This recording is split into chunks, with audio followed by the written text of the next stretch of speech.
σχέση έχει μια γυναίκα νεκροθάφτης που παριστάνει την ηγουμένη με έναν κλέφτη και με έναν έμπορο εκβιαστή? Επειδή κλέβουν όλοι, κλέψε κι εσύ. Ίσως λιγότερο, αλλά κλέψε.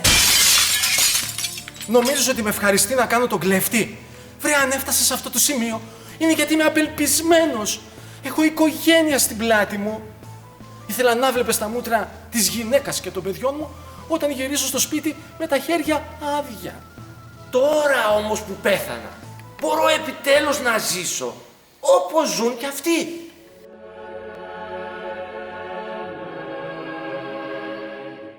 Ποιον καταγγέλει ο διευθυντής του νεκροταφείου? Με κατέστρεψες, ηλίθεια! Αλλά εσένα τι σε νοιάζει? Μήπως θα τα βάλουμε μία μεθύστακα σαν και εσένα? Με εμάς θα τα βάλουν τους ανωτέρους! Αυτός ο ηλίθιος! Μα τι νομίζεις, ότι είναι όλοι μεθύστακες σαν και σένα? Δεν το ξέρεις, οι καλόγρες δεν πίνουν.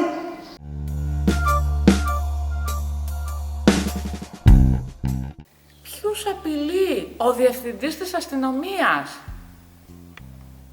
Σωστά. Νομίζω ότι ήρθε η ώρα να ανοίξουμε με θάρρος και κουράγιο τους βόθρους. Αλίμονο δε σε όποιον τους γέμισε και δεν ξέρει κολύμπη. Βλέπετε, μέχρι και ο επιθεωρητής με αναγνώρισε.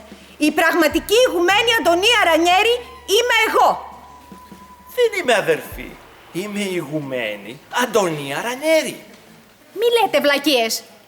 Η πραγματική ηγουμένη Αντωνία Ρανιέρη είμαι εγώ.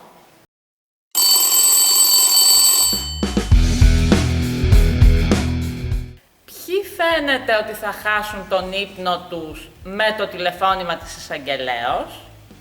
Εδώ είναι στη μέση ο ίδιος ο Πρωθυπουργός, μαζί με τον αδελφό του και τον κουνιάδο του.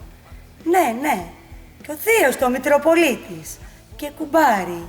Ναι, είμαστε όλοι εδώ, στο ψυχιατρίο. Έφυγα βιαστικά από το σπίτι και δεν πρόλαβα να αλλάξω.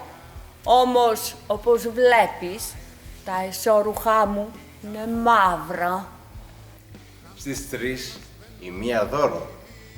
Ποια είναι τελικά η άποψη του εξοχότατου για τη λύση του προβλήματος?